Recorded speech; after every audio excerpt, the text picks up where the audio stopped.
Hello friends, क्या आपके घुटने में कभी पॉप साउंड आया? जैसे आप सीढ़ी चढ़ रहे थे, सीढ़ी उतर रहे थे, फिसल गए, या फुटबॉल के मैदान में आप खेल रहे थे या कबड्डी खेल रहे थे, और कोई खेल भी खेल सकते हो।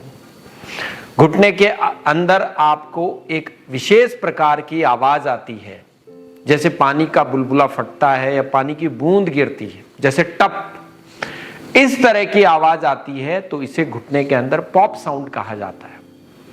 और सामान्यतया घुटने में जब पॉप साउंड आती है किसी इंजरी के साथ, चाहे वो गिरने से, फिसलने से, स्पोर्ट्स के अंदर ट्विस्टिंग इंजरी के कारण से, तो अपन डाउट करते हैं कि घुटने के अंदर लिगामेंट इंजरी हो सकती है। परंतु दोस्तों, लिगामेंट इंजरी से अधिक कुछ और भी हो सकता है।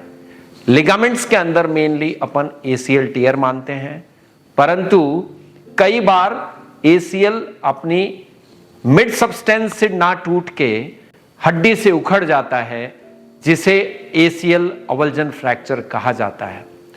दोस्तों, मैं doctor Mahendra Budhania, joint replacement and arthroscopic surgeon, और आप देखना शुरू कर चुके हैं हमारा YouTube channel the joint care. मैं आज आपको बताऊंगा कि एसीएल अवल्जन फ्रैक्चर क्या होता है, यह क्यों रूटीन एसीएल टियर से डिफरेंट होता है, और इसमें एसीएल टियर से डिफरेंट तरीके से ट्रीटमेंट कैसे किया जाता है। एसीएल अवल्जन फ्रैक्चर दोनों तरफ से हो सकता है, टिबियल साइड से भी हो सकता है और फिमोरल साइड से अवल्जन भी हो सकता है।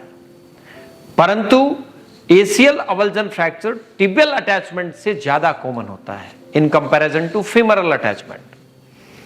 कब होता है, मुख्य सवाल यह है। दोस्तों, सामान्यतया जैसे अपन स्कूटर पे जाते हैं, मोटरसाइकिल पे जाते हैं, और अचानक से सामने कुछ आ गया और अपन ने ब्रेक लगाया। ब्रेक लगाने के बाद में अपन गिरने लगते हैं, तो बैलेंस के लिए पैर नीचे टिकाते हैं, साथ के साथ स्कूटर या अपना मोटरसाइकिल चलता जाता है, तो अपना घुटना ट्विस्ट होता है। उसके कारण से अपने घुटने की एसीएल का टिबियल साइड अवल्जन हो सकता है। इसके साथ साथ सीढ़ी चढ़ते उतरते टाइम यदि अपन फिसल जाते हैं और अपने घुटने के अंदर ट्विस्टिंग फोर्सेस काम करते हैं, तो भी एसीएल का टिबियल अटैचमेंट अवल्ज हो जाता है। इसके साथ साथ स्पोर्ट्स में, कॉमन स्पोर्ट्स जैसे फुटबॉल खेल रहे हैं, उसके अंदर काफी कॉमन होता है, कबड्डी में बहुत कॉमन होता है, हॉकी के अंदर हो सकता है। इसके साथ साथ रूटीन स्पोर्ट्स जिनके अंदर जंप और लैंड का मैकेनिज्म होता है, उनके अंदर भी एसीएल का टिबियल अटैचमेंट का अवल्जन फ्रैक्चर काफी कॉमनली पाया जाता है। अब सवाल आता है कि एसीएल का टिबियल अटैचमेंट का अवल्जन फ्रैक्चर रूटीन एसीएल टियर से डिफरेंट कैसे होता है।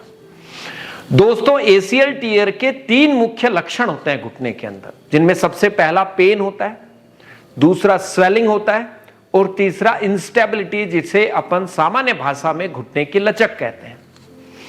जब एसीएल टियर होता है तो पेन, स्वेलिंग और इंस्टेबिलिटी तीनों चीजें अपने कॉम्बिनेशन के अंदर नोटिस पेशेंट को होती हैं।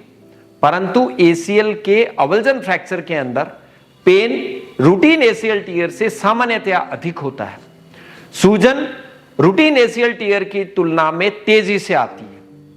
लगभग 90% एसीएल टियर के अंदर हो सकता है आपको सूजन ना मिले, परंतु एसीएल का कोई सा भी अटैचमेंट, चाहे वो टिबियल साइड से चाहे फेमोरल साइड से, बोन से जब उखड़ता है, तो उस स्थिति में घुटने में ब्लीडिंग होती है और घुटने में हिम आर्थरोसिस होकर घुटना तेजी से सूजता है।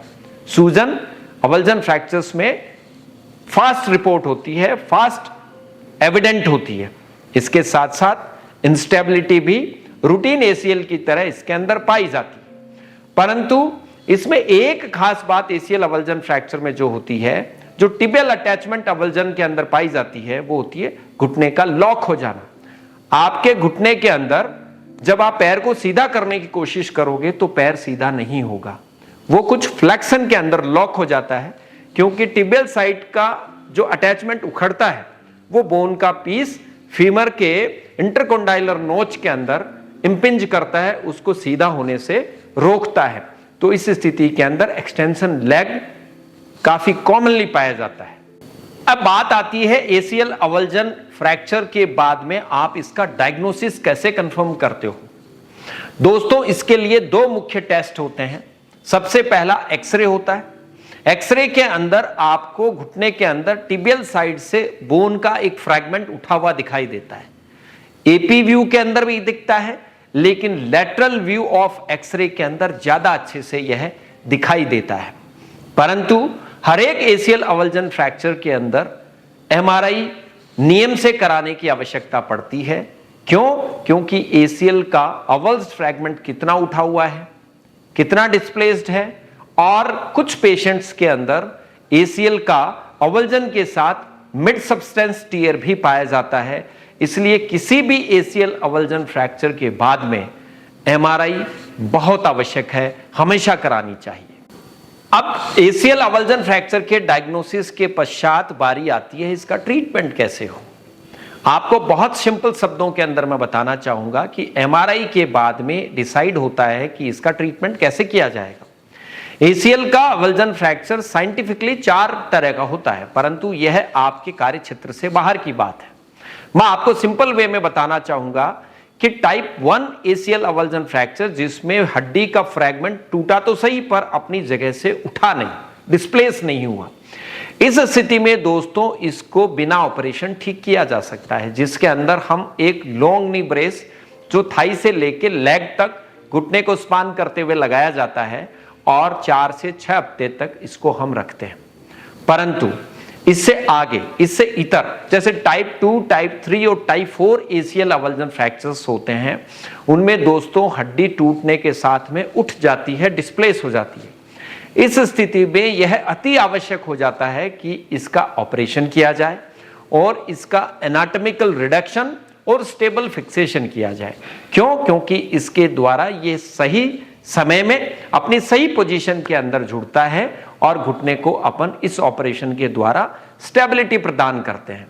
दोस्तों, पुराने समय में इस ऑपरेशन को करने के लिए ओपन तकनीक का इस्तेमाल किया जाता था, यानी इसके घुटने के ऊपर पूरा चीरा लगा के ओपन करके उसको फिक्स किया जाता था।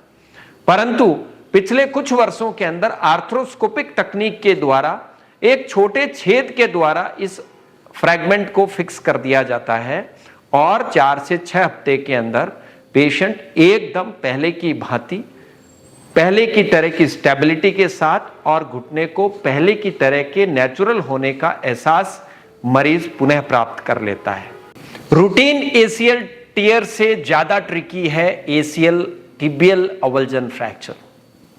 दोस्तों, आपके घुटने की चोट के पश्चात अनयूजुअल स्वेलिंग आ जाए, घुटने में चोट के साथ पॉप साउंड सुनाई दे, तो यह एसीएल टिबियल अवल्जन फ्रैक्चर हो सकता है।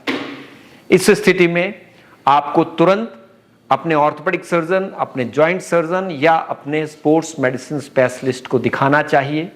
अपना एक्सरे और एमआरआई जरूर कराना चाहिए, नहीं तो दोस्तों आपका घुटना इनस्टेबिलिटी के साथ अपने नेचुरल होने का एहसास खो देगा। Thank you.